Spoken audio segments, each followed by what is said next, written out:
cobaan yang hati ya Ustadz tentang inner child. Kan kita akhir-akhir ini tuh lagi banyak kasus KDRT atau selingkuhan gitu-gitu ya Ustadz. Kan dampak dari cobaan hati itu tadi kan panjang Ustadz. Banyak yang bilang kalau dari point of view korbannya ya udah tinggalin aja misalnya suami yang KDRT atau yang selingkuh itu. Tapi mungkin dari point of view pelakunya mungkin kan nggak semua orang punya niat jelek ya Ustadz. Mungkin ada yang nggak tahu kalau misalnya yang dia lakuin salah atau mungkin dia ternyata selama ini diajarinnya seperti itu gitu. Mungkin ada yang bilang kayak makanya jangan menikah dulu kalau misalnya belum selesai sama diri sendiri misalnya. Nah kalau misalnya dalam Islam tuh Ustadz apa sih definisi selesai sama diri sendiri, sembuh dulu dari trauma masa kecil gitu, kira-kira kayak gitu. Belajar Islam tuh masih belum terlalu biasa ya mempelajari tentang ilmu Islam tentang pernikahan. Baik menjadi pasangan yang ideal maupun menjadi orang tua yang ideal. Saya kemarin belajar dari Bu Eli Risman ya. Beliau bilang gini, banyak dari kita anak muda hari ini ketika mau menikah ditanyanya, apakah kamu udah siap menikah? Padahal kalau mau lebih ideal pertanyaannya bukan kayak gitu. Apakah kamu udah siap jadi orang tua?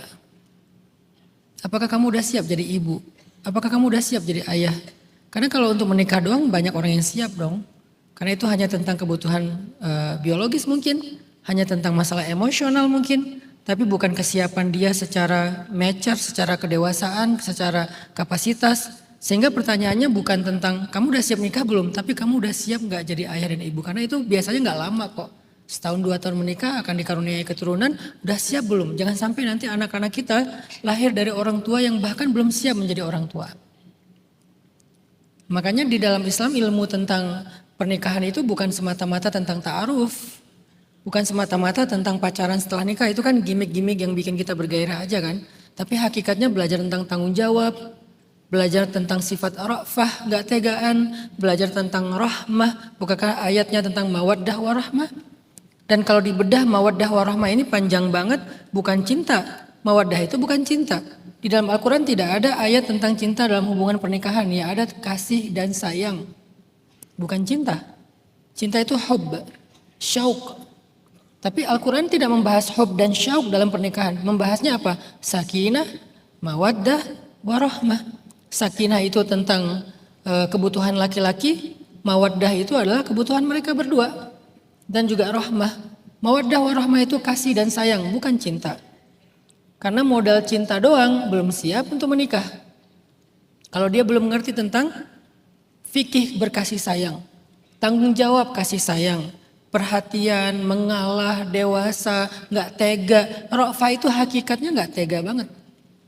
Kalau orangnya rasa gak teganya gede, gak mungkin kan dia menyakiti pasangannya. Baik secara verbal apalagi secara fisik. Nah ini semuanya dipelajari dalam Islam. Jadi kesiapan seseorang dalam menikah dalam Islam itu dilihat seberapa baik dia memahami sakinah, mawaddah, warahmah. Itu bukan cuma doa samawa. Yang kita pakai secara template, samawaya, samawaya, samawaya. Coba bedah samawa itu apa aja. Sekurang-kurangnya mawaddah warahmahnya itu apa sih gitu. Jangan sampai kita kayak, dan ini bukan tentang orang yang berilmu agama secara wawasan. Karena saya kenal banyak orang yang ilmu agamanya luar biasa, bahkan disebut syekh, disebut ulama, hafiz Quran, tapi dia kasar sama istrinya. Kenapa? Dia ngerti fikihnya, ngerti dalilnya, tapi dia mungkin belum paham tentang mawaddah warahmah. Kasar sama istrinya. Atau seorang perempuan yang berhijab, bercadar, tapi dia sering menjelek-jelekan suaminya. Dia kurang berbakti sama suaminya. Disebut dengan kufrul ayal. Dia durhaka kepada suaminya. Dia gak paham tentang tanggung jawabnya sebagai perempuan, sebagai istri, sebagai ibu, sebagai ayah, sebagai suami. Maka inilah yang perlu disiapin. Gak hanya tentang aku cinta banget sama dia, aku punya rasa. Oke, cinta memang salah satu modal pernikahan yang penting, tapi gak cukup. Kalau kamu cuma cinta, tapi kamu gak dewasa, kamu gak tahu tanggung jawab, cinta itu akan luntur karena perilakumu sendiri. Cinta itu akan berubah karena kekesalan dan kekecewaan-kekecewaan yang menumpuk. Jadi pelajarilah ilmu rumah tangga. Terus dengan selesai terhadap diri sendiri itu maksudnya apa? Sebetulnya kan itu istilah membaru ya, istilah kekinian ya. Dalam Islam tuh maksudnya kayak sampai ada hadis ini loh. Ada 3 bohong yang dibolehkan. Bahkan bukan cuma boleh, harus berbohong. Yang pertama, berbohong kepada musuh dalam urusan strategi perang. Gak boleh jujur-jujur banget sama musuh. Nanti kami pakai strateginya ini ya, tolong disimak nih para musuh. Gak boleh kan, harus disembunyikan. Kenapa? Al-harbu khida, kata Nabi, perang itu tipu daya.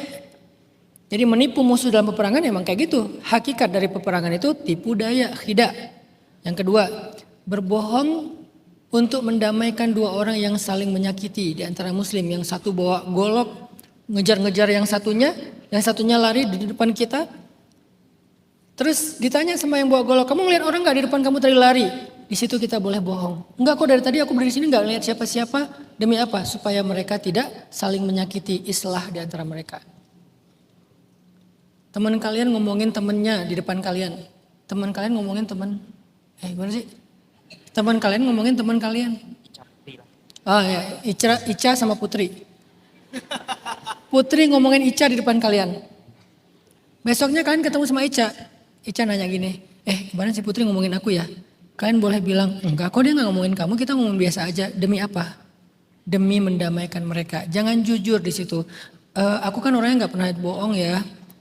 Ya sih, kemarin dia ngomongin kamu. Ngomongin apa aja? Ya ngomongin ini. Lengkap detail. Kayak reporter.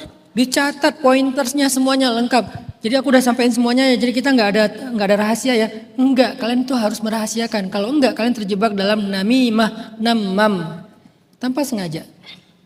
Dan yang ketiga, bohongnya suami atau istri kepada pasangannya tentang masa lalunya. Tapi di sini bukan untuk selingkuh.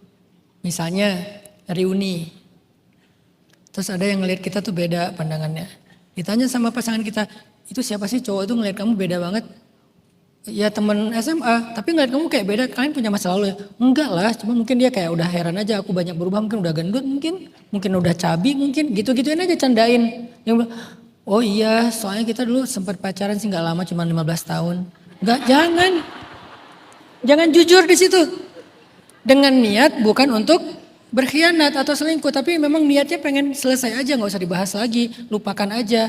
Dan itu udah selesai, udah ditutup, bab itu udah ditutup serapat-rapatnya, bahkan udah dibuang ke laut. Itu maksud selesai, salah satunya dengan diri kita tentang masa lalu. Kalau tentang masalah trauma, nggak ada standar baku sih ya. Kadang-kadang justru yang menolong kita itu adalah pasangan kita, disebut dengan unconditional love. Kan ada orang yang menikah setelah hard love kan.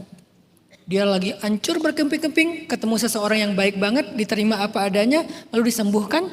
Siapa tahu pasangan kita adalah healer, sang penyembuh dari sakit-sakit kita. Ya gak apa-apa juga kan kalau kayak gitu.